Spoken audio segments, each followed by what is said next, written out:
Charles Milton বকা দিয়েছে আমাকে, সেটাকে সমর্থন করেছে পিনাকি। অর্থাৎ যারা মিল্টন যে ভাষা আমাকে বকা দিয়েছে, পিনাকি সমর্থন করেছে। আমি বলতে চাই যে ওরা সবাই একই বংশের, একই গোত্রের সন্তান। মির্জা আব্বাস সাহেব, আপনি যেভাবে পিনাকি ভট্টাচার্যকে অপমান করলেন, এরপরে জনগণ আপনাকে কিভাবে দেখবে সেটা আপনি হয়তো বুঝতে পারতেছেন না। তবে দর্শক, এই মির্জা আব্বাসকে নিয়ে এবার মুখ খুলেছে ডক্টর ফয়জুল হক। দর্শক, ডক্টর ফয়জুল হক কি বলেছে সেটা আপনারা দেখতে পাবেন। তাই দর্শক সম্পূর্ণ দেখবেন এবং বেশি বেশি শেয়ার করে অন্যকে দেখার সুযোগ করে দিবেন। এবং মির্জা আব্বাস সাহেবকে নিয়ে আপনার কি মতামত অবশ্যই কমেন্ট করে জানাবেন। চলুন দর্শক, আমরা সর্বপ্রথম দেখে সে ডক্টর ফয়জুল হক কি বলেছে। জনাব মির্জা আব্বাস সাহেবকে বিদেশ থেকে একজন ব্যক্তি অনলাইনে গালিগালাজ করেছে এবং তার প্রতি উত্তরেও মির্জা আব্বাস সাহেব বেশ কিছু ক্ষোভ ঝেড়েছেন অনলাইনে। এবং এই বক্তব্যকে কেন্দ্র করে বাংলাদেশের তরুণ যুবক যারা অনলাইন অ্যাক্টিভিস্ট আছেন, বিভিন্ন জায়গায় আলোচনাও হচ্ছে, সমালোচনাও হচ্ছে। আমি শুরুতেই বলে নিতে চাই, আমি গালিগালাজের রাজনীতির পক্ষে নই। যে কোনো ব্যক্তি বিশেষকে টার্গেট নিয়ে সে ব্যক্তি আমার উল্টো হলেই তাকে ধুয়ে ফেলতে হবে, ঝেড়ে ফেলতে হবে, শেষ করে ফেলতে হবে, এটা কোনো রাজনৈতিক শিষ্টাচার হতে পারে না। আমাদের রাজনীতিতে ডিবেট থাকবে, আলোচনা থাকবে, একে অপরের বিরুদ্ধে মত প্রকাশের স্বাধীনতা থাকবে। কিন্তু স্বাধীনতা মানে এই নয় যে কোনো ব্যক্তিকে আমার অপছন্দ হলেই তার বিরুদ্ধে এমন কিছু কায়দা কানুন করে মন্তব্য কিংবা বক্তব্য পোস্ট করব যেটার মাধ্যমে মূলত আমি তার উপরে জুলুম করছি। একটা পর্যায়ে গিয়ে প্রমাণিত হবে যে লোকটাকে আমি যে মাত্রায় দোষারোপ করছি আসলে ততটা নয়।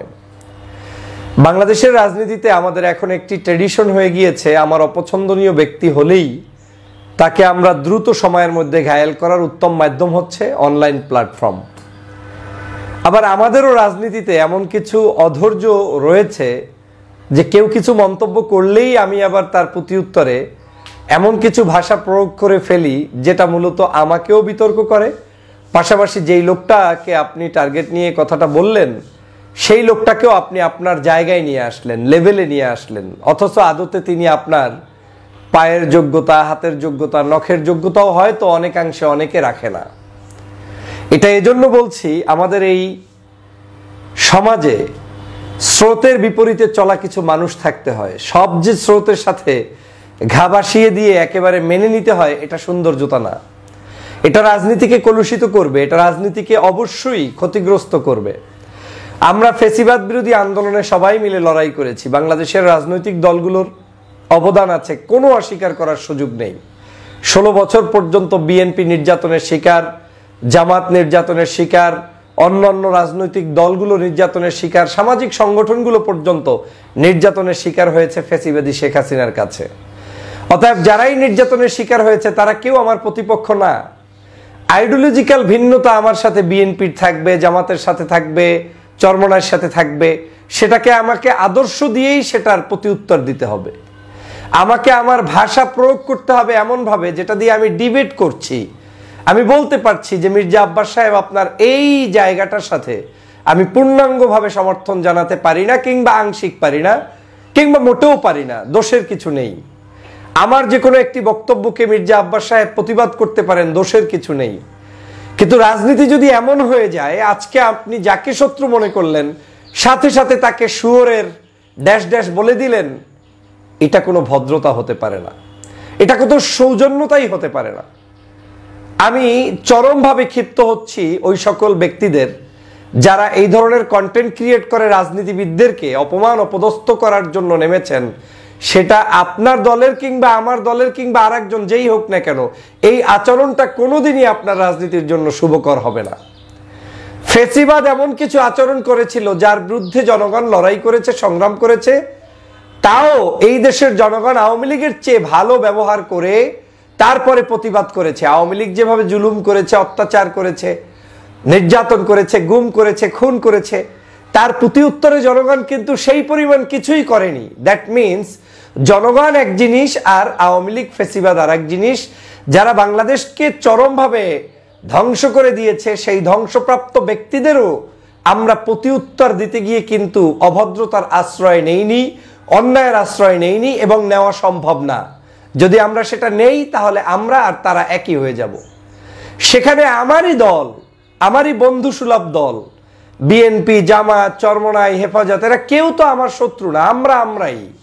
তো আমরাই যেখানে, সেখানে আমরা আমাদের নেতাদেরকে এমন কি ভাষা ব্যবহার করা উচিত যে ভাষার মধ্য দিয়ে তাদেরকে আপদমস্তক একেবারে মিথ্যাচার করে তাদের বিরুদ্ধে তাদেরকে একেবারে ধ্বংস করে দেওয়ার মতো পরিস্থিতি তৈরি করা, এটা কোনোদিন ইতিহাসের জন্য, রাজনীতির জন্য শুভকর নয়। এটা অবশ্যই অশনি সংকেত। যে ব্যক্তি এই কাজটি করেছেন সেই ব্যক্তি নিজের জীবনকে প্রশ্ন করতে পারেন যে আপনি এই কাজটি তাহলে কিভাবে করলেন। আমি সবসময় স্রোতের বিপরীতে কথা বলি। কেন বলি? স্রোত একদিকে যেতেই পারে, কিন্তু স্রোত গেলেই যে একেবারে সম্পূর্ণ ওইটাই সঠিক মনে হবে না। আপনার কাছে এখন অনেক সময় ভালো লাগবে, কেন? মির্জা আব্বাসের যদি কোনো ব্যক্তি গালি দেয় তা আপনার তো একটু আরাম লাগার কথা। আব্বাসের অনেক বক্তব্য আপনার কাছে অপছন্দ হতে পারে, রাইট, আমি এগ্রি করি, কিন্তু তাই বলে প্রতি উত্তরটা ওরকম হবে না। প্রতি উত্তরটা হবে আব্বাস সাহেব যেটা চাননি আপনি সেটা চাচ্ছেন, সেটাকে নাইসলি উপস্থাপন করা, এবং সেই নাইসলি উপস্থাপনের মধ্য দিয়ে আপনার কথাটা জাতির কাছে উপস্থাপন করা। কিন্তু তাকে শুয়োরের ড্যাশ ড্যাশ বলে আপনি গালি দিয়ে এটার মাধ্যমে কোনো কন্টেন্ট ক্রিয়েট করলে শুনতে ভালো লাগলেও সেটা কোনোদিন রাজনীতিতে ভালো ইম্প্যাক্ট ফেলবে না। আমাদের কেন জানি 5 তারিখের পরে একে অপরের পিছনে এমনভাবে আমরা লাগালাগি শুরু হয়েছে। আমরা আমাদের নিজেদের ভিতরে অনৈক্য তৈরি করছি এবং বিশেষ কিছু উদ্দেশ্যেই এই দেশের মানুষের মধ্যে অনৈক্য বিরাজ করানোর জন্য একটি পায়তারা শুরু হয়েছে, যেটা আমি কোনোদিন পছন্দ করি না, কোনোদিন এটা সম্ভব নয়।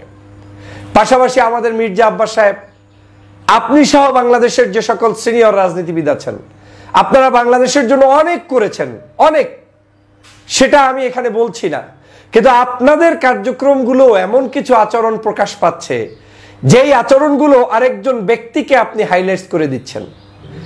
রাস্তাঘাটে আপনার বিরুদ্ধে কত মানুষ কত কথা বলবে, প্রতিদিন আপনার বিরুদ্ধে গসিপ হবে, আলোচনা হবে, তাই বলে তাদের প্রতি উত্তরে আপনার মন্তব্য আসা মানি ওই ক্ষুদ্র মানুষটাকেও, যাকে জীবনে কেউ চিনত না, যার সম্পর্কে কেউ জানে না, যাদেরকে কেউ গ্রহণ করে না, এমনকি এই রাজনীতিতে কন্ট্রিবিউশন নাই, আপনি তাদেরকে হাইলাইট করে জাতির কাছে বিশাল বড় করে দিলেন।